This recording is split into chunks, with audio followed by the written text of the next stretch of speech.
Hi, my name is Laure Akai, and I live here in Warsaw, Poland. But actually, I was born in New York City in 1965. So this year I'm 60 years old, and I am a founding member of a couple of organizations here in Poland, Anarcho-Syndicalist Union ZSB and the Tenants Defense Committee. So, about my upbringing, I was brought up in Jamaica, Queens, and I could say about my parents that, um, well, my grandparents were immigrants to this country. So, my parents were really sort of very working class, proud to be American type of people. Um, my mother was from Hell's Kitchen, and my father from Harlem. And they weren't well off at all. As a matter of fact, my mother was orphaned when she was just an infant or a toddler. So she was living with relatives, older sister.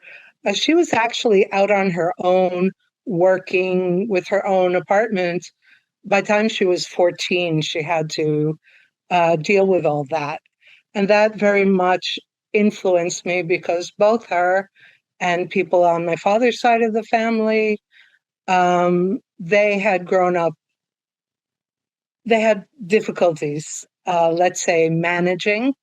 And so they always were trying to instill in me this sense that I shouldn't take for granted what I have, that I need to work very hard, that our financial situation could change at any time. Things are a little precarious. So that's how it was. My mother later on, she worked as a clerk in the city. She got a unionized job, and um, this was very good for her because she hadn't graduated high school. People in my family were not well educated. On my father's side, my father and his father, my grandfather, they both worked as physical laborers, moving furniture in a moving company. Um, my grandmother, she worked in the token booth at Grand Concourse subway station. So that's a little about my family background. They were working class people. They were all union members, other people in my extended family. And they very much tried to instill in me the idea that you work very hard, you be grateful for what you have, um, be proud to be American, although I wasn't. And yeah, and try to join a union. About my education, I'm actually a high school dropout for reasons I can go into later. But later on, I actually went to university. I'm a lecturer in a university right now. Also, part time, I teach aqua aerobics and Zumba. Um, that's my career. I've done many different things throughout my career. My career is not really so important for me in terms of my identity. What's important for me? It's always been my activism. I think, like a lot of people who grew up in the same time period, some of the things that really influenced my political trajectory were the civil rights movement, the Vietnam War, feminism, Black Power. Um, I can say that probably a lot of people that I encountered in New York at the same time were a little older than me, but they had similar influences. And the only thing that was maybe a little bit different for me is that I started this when I was extremely young. What I mean by that is that as far as from the time I could think, Let's say I was very interested in what's happening in the world. And I remember as a child just sitting in front of the TV, I always wanted to watch the news. And I would see the images of the Vietnam War, which were extremely stark images. I would see, even though that time was a little before my time, there were constantly documentary films, discussions about the civil rights movement. And I remember watching people getting hosed down and beaten, and the dogs coming. I remember, when Fred Hampton was killed, and all of these things just made me extremely angry. Even when I was a kid, I was just extremely angry about this. And I remember also from time to time, we could see images on the TV of protests. And when I saw the protests, I was happy. I was like, yeah, this is outrageous what they're doing. The police are out of control, the war is out of control. And when I see people protesting, I was very happy. So, even when I was a small child, I guess a lot of small child wanted to play with Barbie dolls or something, but I wanted to go on a protest. That's what I wanted to do. And luckily, there were people around me. I had older cousins who lived just next to me, people in the neighborhood, etc., who went on anti-war protests, and I always wanted to go. And when I went on anti-war protests as a child, I was always very angry, very militant. And they used to say there's something wrong with this kid. She was born on a barricade or something. I had a friend, very good friend, whose mother was a Black Panther. And in Jamaica, they had a Black Panther group. And I wanted to go on the Black Panther protest, etc. So, this for me was very exciting, interesting. I just felt it was the right thing to do.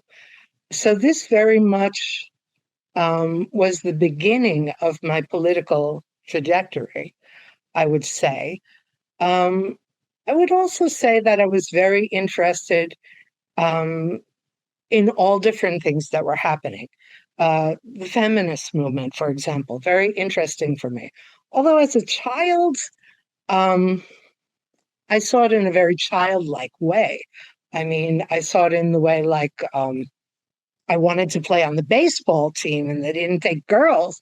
And I was like, hell no, nobody's going to tell me I can't play baseball on the team. And, that was my idea of feminism. It was very childlike, but I was a child. And I remember getting involved in some other things as well when I was a child. I had an uncle. He was a very big union member. He was in the IBEW, the Electrical Workers Union.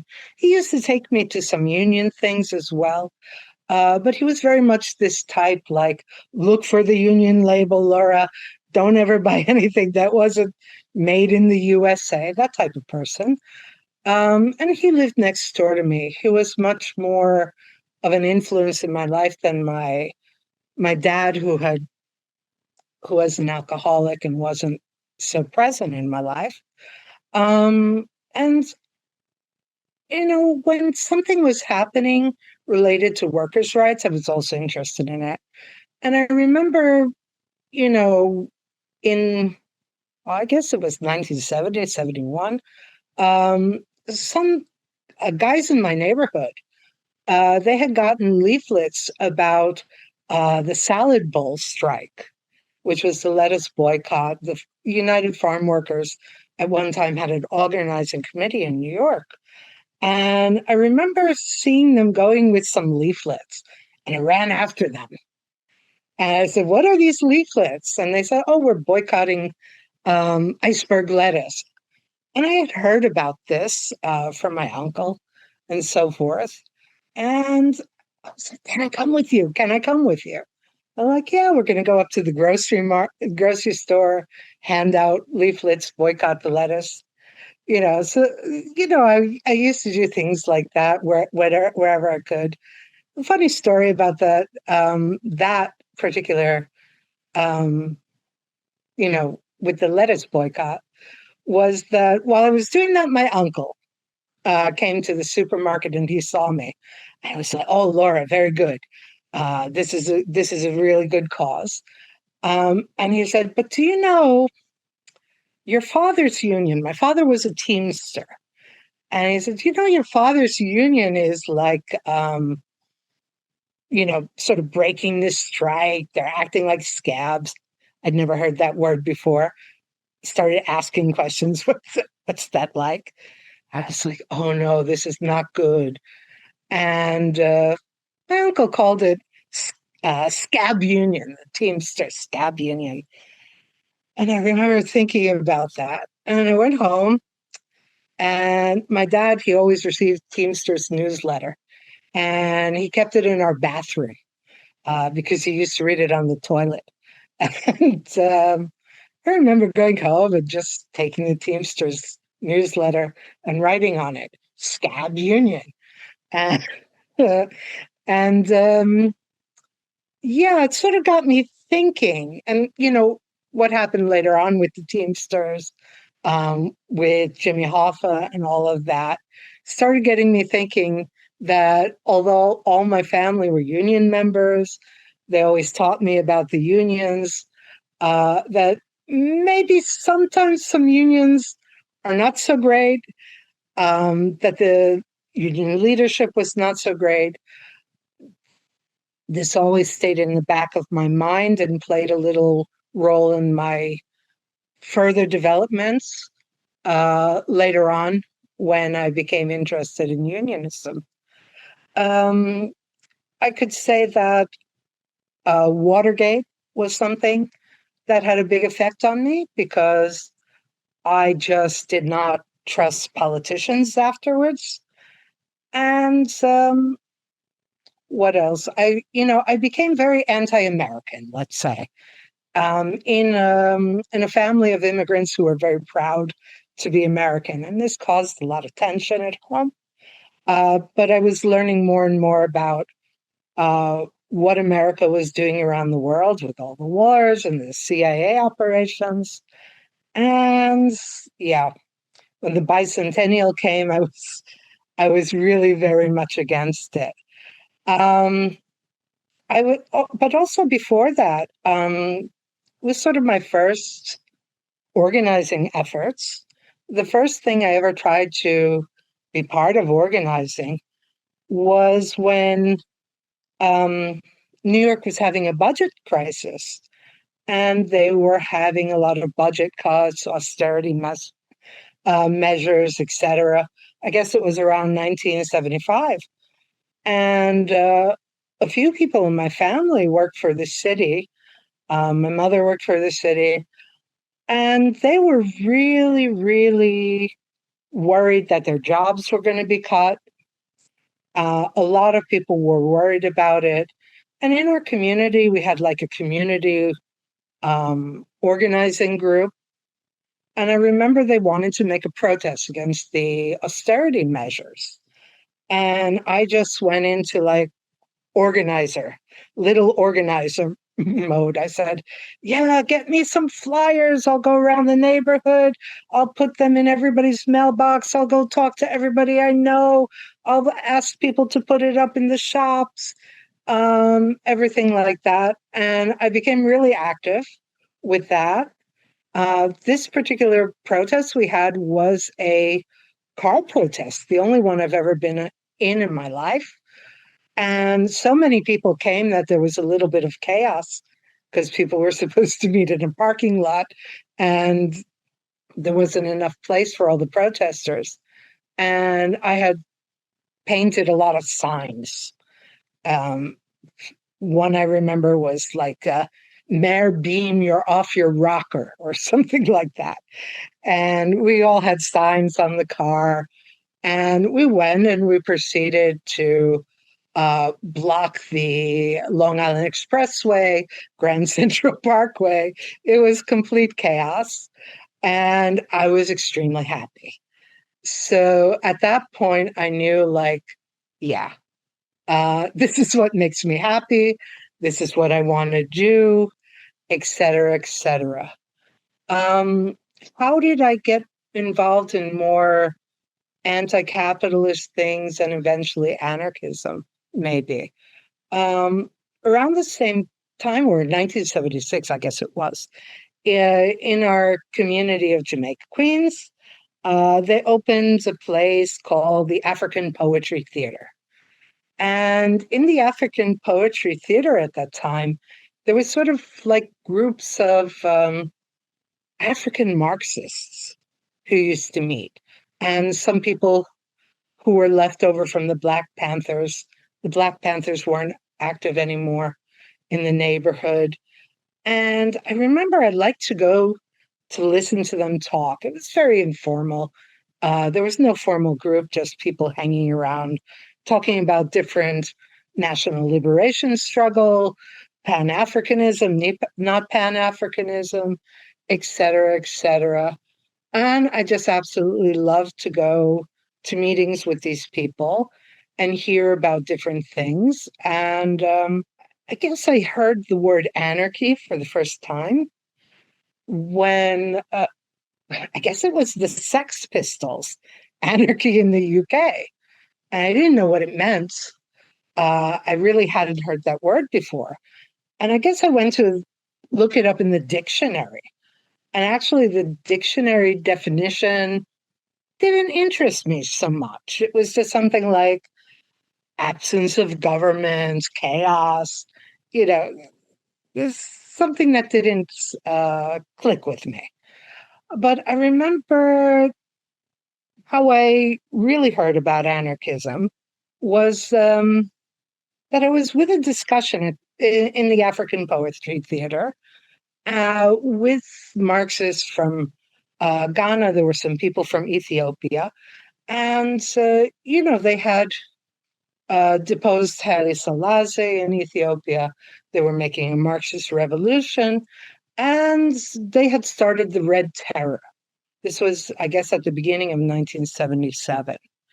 And they were talking about, they got in an argument, different people, about whether or not terror is necessary to achieve communism.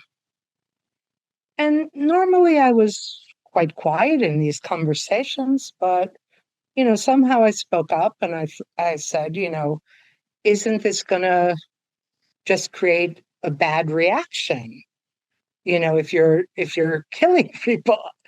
And there were, different people who agreed with me, and a couple of people who didn't. They were really in favor of this type of revolutionary movement.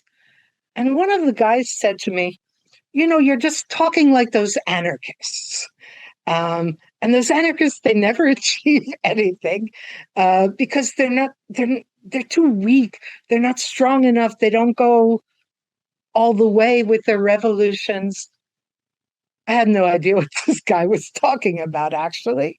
And after this conversation, I said, I have to go to the library and I have to figure out, who are these anarchists? How are they different than Marxists? Because I was beginning to think I was a Marxist there at one point.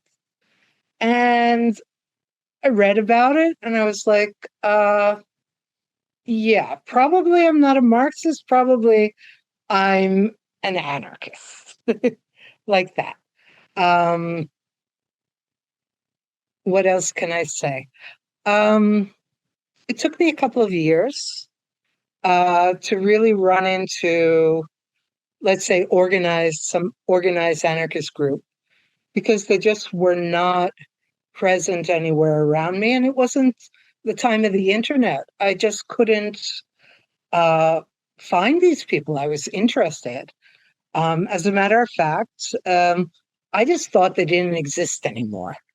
I thought that they were probably a movement that existed in history, and their time was past because I didn't see any sign of them, actually. Well, what can I say? I became interested in punk rock. It sort of fit me. I was an angry teenager, preteen at that time, very angry. um, and I thought punk rock is an interesting thing. I remember I produced a leaflet because I always thought that, I could maybe find some people among the punks that would be, good for me. I remember I made a leaflet and it was like, I think it was entitled Anarchy. What is that about? Or something like that. Because, kids were going to punk rock things. They were wearing Circle A's everywhere. Anarchy, anarchy. And I don't think they knew what it was about. So I was trying to educate people with my leaflets. It didn't go very, very far at first. But yeah, I tried. That was in like 1977. And I guess in 1977, 78, I had really bad problems at home with my parents. Also partially because of my politics and my look, my punk look and everything. They decided that there were bad influences around me. And so for the summer of 77, 78, they sent me to Pennsylvania to sort of be away from these New York radicals or whatever. And I remember some of my friends from the Poetry Theater, uh, they gave me contacts to people in Move. So, my parents thought I was just like, you know, chilling in Pennsylvania. I got down to Philadelphia quite easily, hitchhiking. Found the people in Move. Some people say they're anarchists. For me, they were more like, I used to call them back to nature hippie types. But it was very interesting for me to see these type of people. And of course, in 78, the first attacks on Moose happened. I was also there. I was involved in protests. There were mass protests against this, and people tried to recall Mayor Rizzo, but some judge or something said that they couldn't recall him. Um, and they were, basically on this line that, we have to elect a Black mayor. And I was like, I don't know about this. Black mayor could also be not too good. I wouldn't trust any politician. But, they sort of went like this. You're like an anarchist. Uh, we need a Black mayor. Okay, we know what happened with Mayor Good when he was finally elected. Um, I was back in New York, and I have to say that when I started high school, it was something interesting that when I got to high school, I found out there was an anarchist club in my high school. And I thought, oh my gosh, anarchists in my high school, great. Um, as it turned out, it wasn't really a serious anarchist club, but there were one or two people who were interesting. One guy who I became very good friends with, and we did some actions together. Uh, oh yeah, I missed one though because at that time I was very involved in anti-apartheid movement, and I guess it was in 1977 when I came back to New York. They had opened up this Citicorp building, and this is like a famous skyscraper in New York, which is the head of Citicorp, Citibank. And anti-apartheid activists targeted the Citibank, and there were protests like every week at the Citibank. So I was very involved in that. When I was preteen, teenager, all the time. When I got to high school, there was this anarchist club. One thing that we did do was sort of interesting. They were still trying to do the budget cuts. And I remember that the teachers had wanted to go on strike about the budget cuts, but their union sort of torpedoed the strike action, and it wasn't going to happen. And I just remember getting angry and saying, listen, if you're not going to go on strike, we're going to go on strike. Students. And, my friend and I, we were just like, oh, okay, now we have to organize a student strike. And we did. And um, we went around to the different schools. It was fairly easy to say we're going to walk out of school, go on strike. Students were up for that, high school students. I remember one of the things they wanted to cut was sports programs. I was on the swimming team, and I remember like everybody in my swimming team came on this protest, practically the whole school and a few other schools. And we marched down to Brooklyn to the Board of Education was located there. We blocked the Brooklyn Bridge. It was very militant. A few police cars got a little smashed in front of the Board of Education. And, I was, again, sort of in my element as a troublemaker making protests. One thing about my high school, this was Stuyvesant High School. It was located on 15th Street in New York at that time. So practically in the Lower East Side. And at that time, the Lower East Side was the place you would go to find like the counterculture. Um, if you wanted to see like hippies, artists, punks, even eventually I would find the anarchists over there. You're going to find them in the Lower East Side of New York at that time. And I remember, just after school, just wandering around, trying to see what I could see that's political. Sometimes you would find some political leaflets hung up in the bookstore, different things.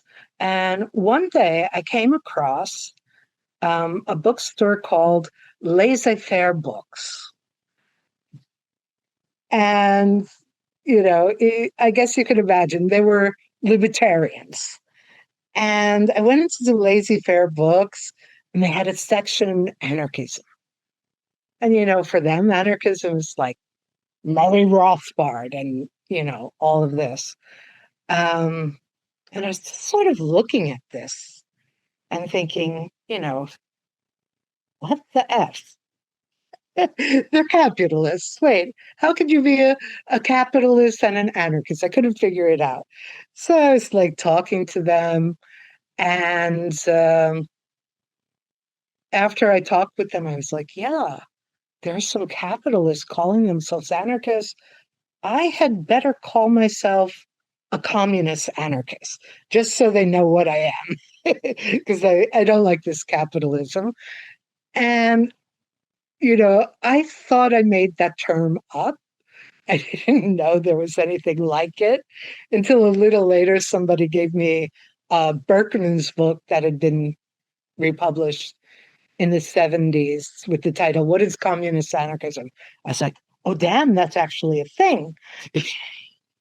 And so ironically, it was through somebody I met, a libertarian woman, that I actually ran into like anarchists, because this libertarian woman was talking about something called the Libertarian Book Club.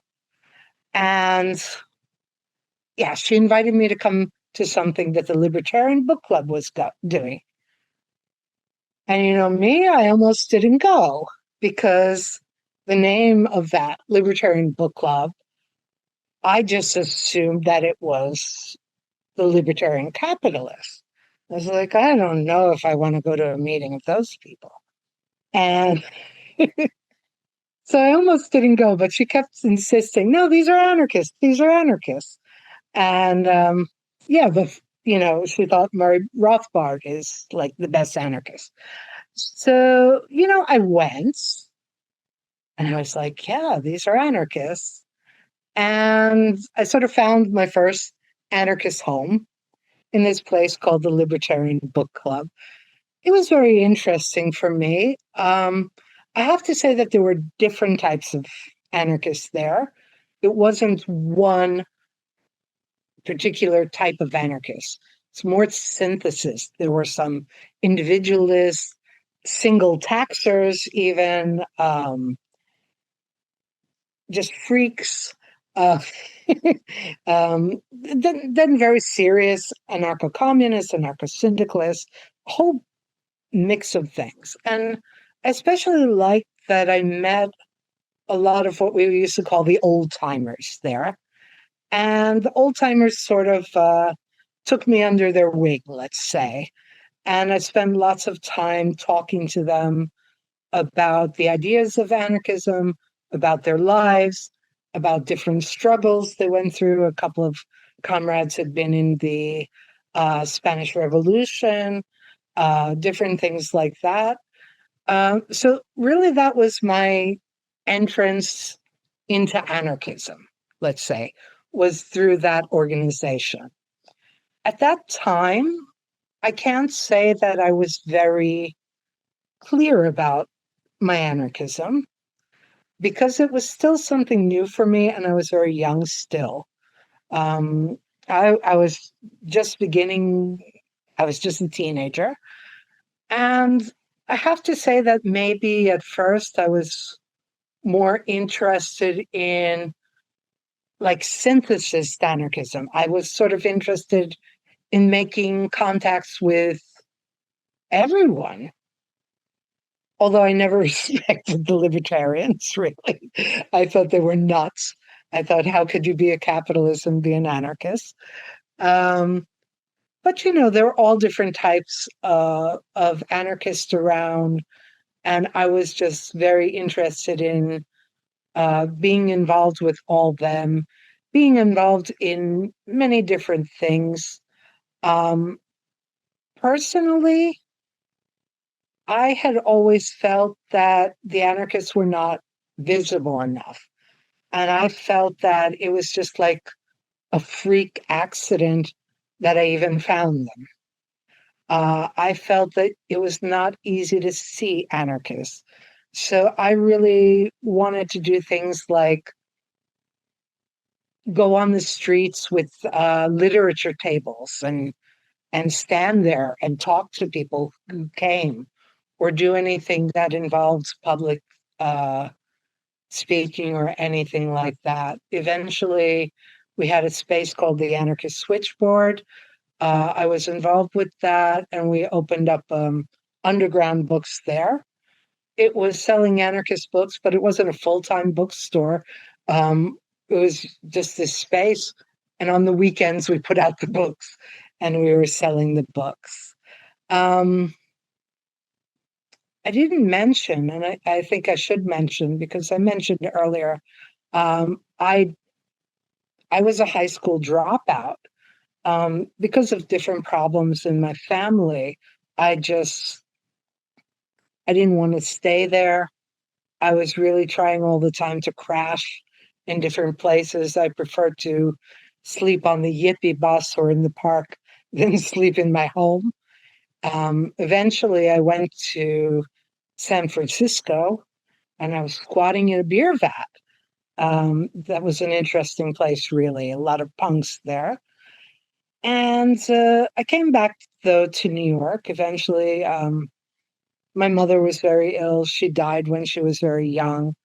Um, but the person who convinced me actually to get my GED and go to university was anarchist historian Paul Avrich, who taught in the local university, Queens College. And he said, yeah, get your GED, come study with me. You'll be an anarchist historian. You'd make a really great anarchist historian. et cetera, et cetera. So, I went to this university. My best friend from high school, who we did the strike with, he was already there. Um, and it was really good in the university times because there were a lot of sort of radical people around there. There was a class on anarchist history, which I found a really good place to go and give leaflets, try to sell books to the people studying anarchism. Paul Average always used to invite me to his classes as the guest speaker, the actual anarchist who could come and talk to the students. There were also a group of Marxists around the university, and those were the three famous ones were Michael Harrington, Bogdan Denich, and John Gerasi. And so there were a lot of interesting debates with the Marxists. But I used to go to their classes also all the time with the leaflets, try to gather people for some different student activity. In 1986, in the university, we held a very big multi-day conference for the 50th anniversary of the Spanish Revolution. It was very well done, very interesting. All of the different anarchists from outside the university came, all of the left people. Very good event. In the meanwhile, I skipped over an important fact, um, which sort of explains why I'm here in Poland. As back when I was in high school, I had some achievements in mathematics. I'd won some competitions, some awards, and I got to go to the Soviet Union and to Poland when I was a teenager and meet with other people. And it started with me sort of a fascination. And not because I believed that these places were, really communist place. I was very critical of these places. But, I was sort of fascinated with this place.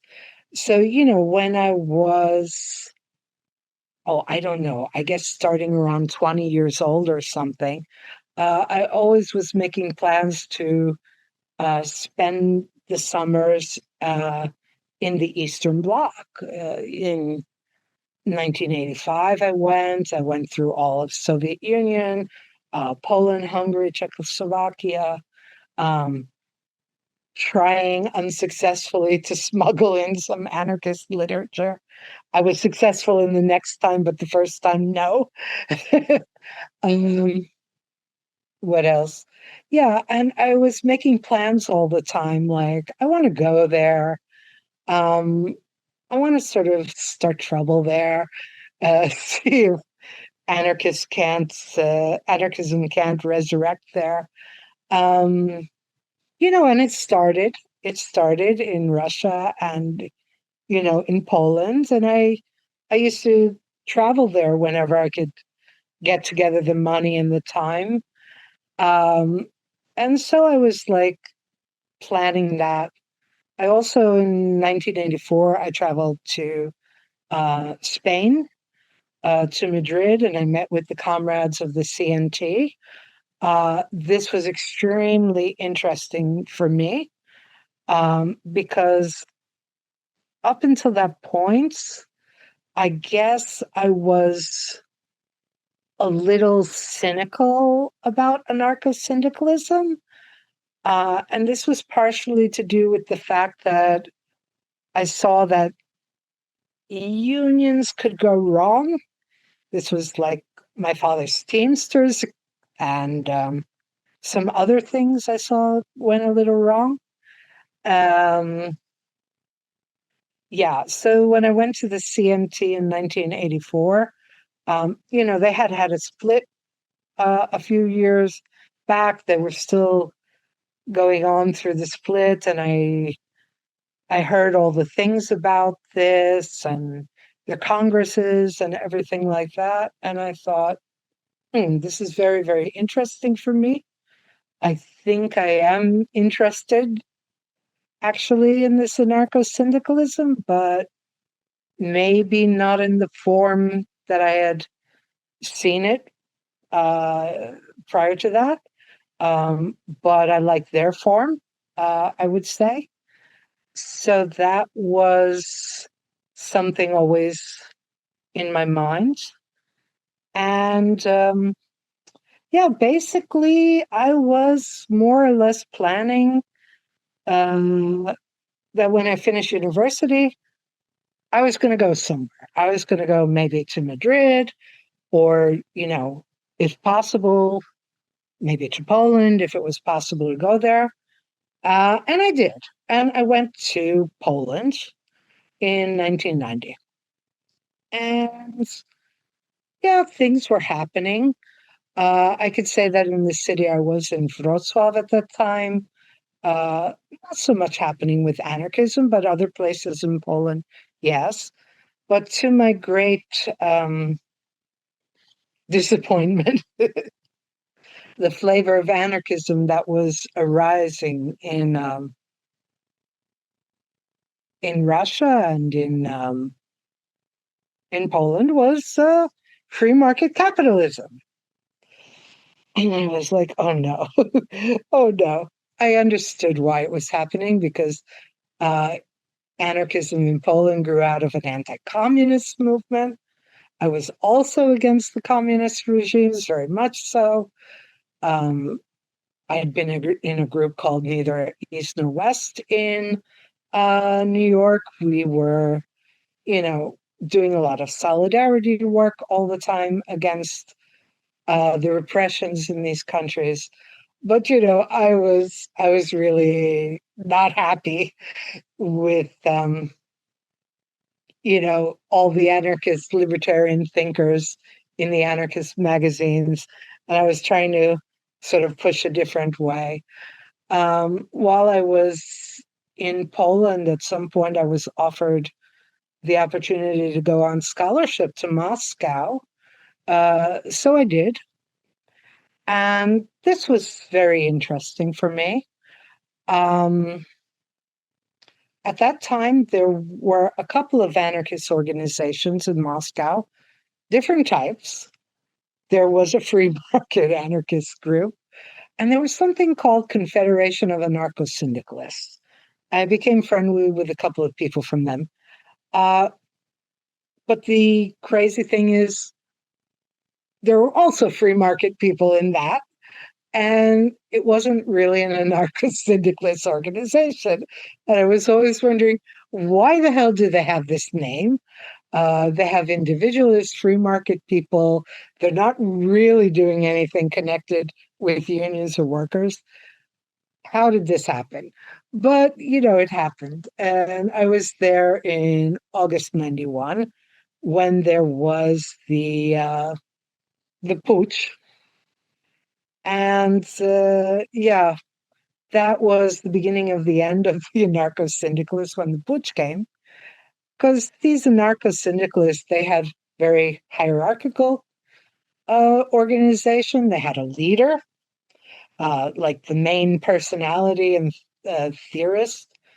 And on the day that the putsch started, they had called us all to a meeting and said, well, listen, there's going to be a different government now. And, the old trade union people are going to be out. And they said we could take over the trade unions. And there was like one official trade union in the Soviet Union that owned everything, just one official trade. And I was like, what? They're like, yeah, we're going to take over the trade unions. And I was like, you're going to take over the official trade union? Why would you want to do that? Oh, they have a lot of infrastructure. We could radicalize it. And I was like, this is the stupidest idea ever. And I just, like that. Uh, but I decided, okay, I have to move to Moscow. It's going to be Moscow. And that's where I was for like the next nine years. And the anarcho-syndicalists fell apart. mostly. They remain in Siberia. Uh, a couple of people in Moscow remained, but they were oddly enough artists and individualists, nothing to do with anarcho-syndicalism. But they had taken over the former Soviet Union headquarters, and the head of the anarcho-syndicalists and his friends, they were like the bosses of the one big trade union in the Soviet Union. And they decided, well, all the anarchists can come and work in the union newspaper as wage labor. You know, I was, my head was exploding with this.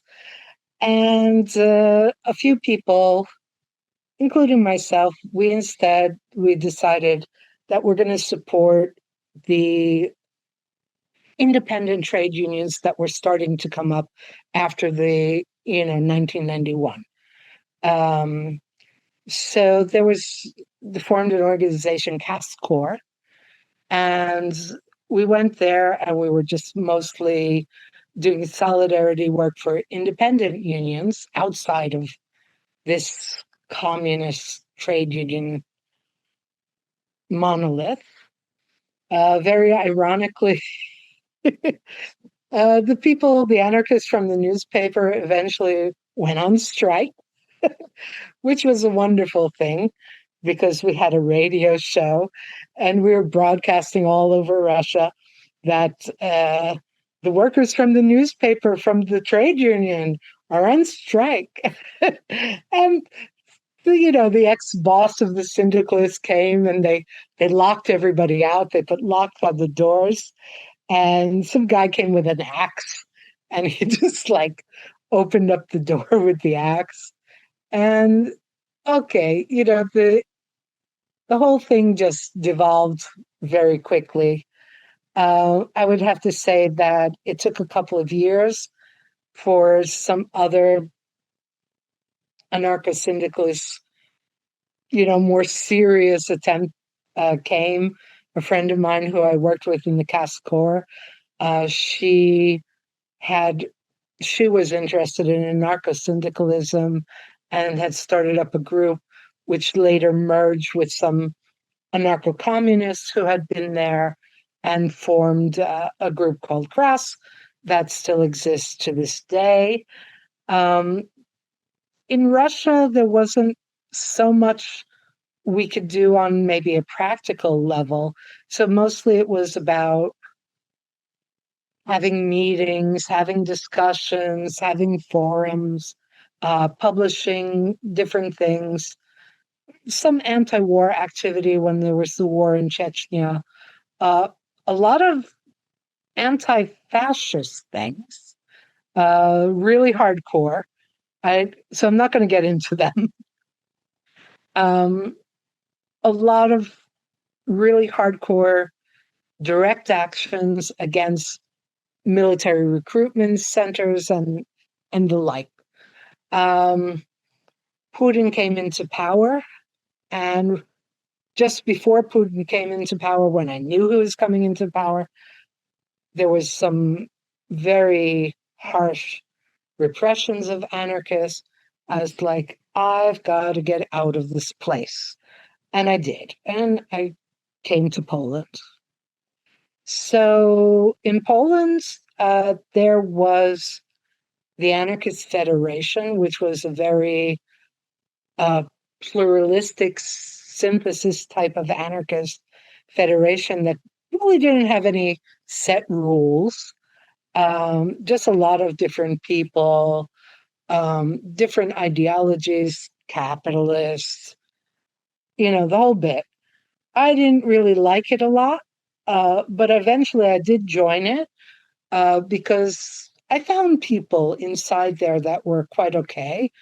And we thought that, okay, if we work inside this federation, we could change it. It didn't work out that way, so I left it. When I first came to Poland, there was an IWW. I joined this IWW, but it they were leftists that didn't like anarchists, and that didn't work out well. Eventually, all the anarchists left from this IWW. And I was thinking, we have to start an anarcho-syndicalist organization here. We had started another organization before the ZSP. It went in a wrong direction, so we went out of that very quickly. Then we founded the ZSP. ZSP has been, well, it's at its high and low points, but at its best times, I think that it did a lot of, let's say, revolutionary things in the labor movement in Poland. It's actually quite famous in the labor movement in Poland for organizing and using methods that no other union would use. For example, we refused to register as a union and refused to follow the very restrictive laws on collective bargaining. These laws are basically meant so that people don't go on strike. But we've had a couple of strikes, which were won, but they weren't done in a legal way, let's say. We also, did solidarity with some other people who went on strike. For example, in Warsaw, Ukrainian bus drivers that just had a wildcat strike, and we went to them and we were fighting together for these Ukrainian bus drivers. We started to organize people who were working in temporary work agencies because nobody had worked with those type of people before. A lot of people are outsourced in Poland. So we did a lot of work with the outsourced people, cleaners in hospitals, cleaners, how do we call them? The people who sit at the offices and, let people in the reception and everything, those type of people. Yeah. And we won quite a lot of things. So I would say that, right now we're not at our best peak right now, I think, for different reasons. But yeah, we have a lot of interesting things behind us. Also, we formed the Tenants Defense Committee. Me and a couple of comrades had been sort of going around the neighborhood that I live in, and warning about the gentrification that was coming. Nobody knew what we were talking about when we started it.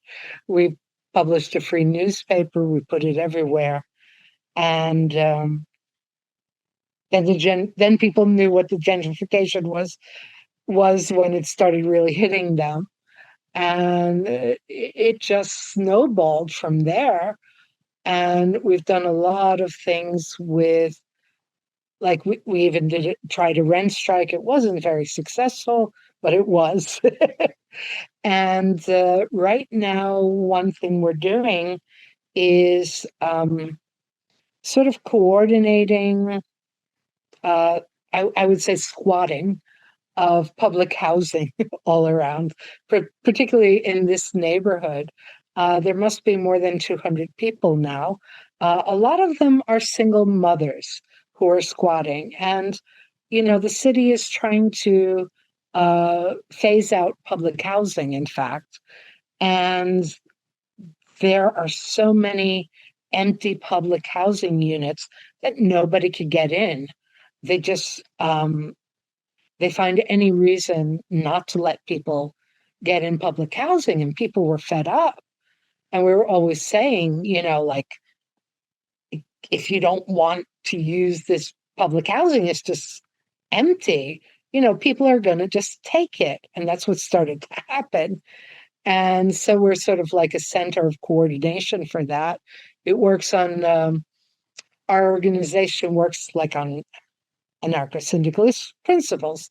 So, it's very mutual aid based. People who have already taken some flats, they help and they support other people. Whenever there's threats of eviction, we're going and we're blocking the evictions. And, there's a community of people that are supporting each other. So, yeah, we think this is very good.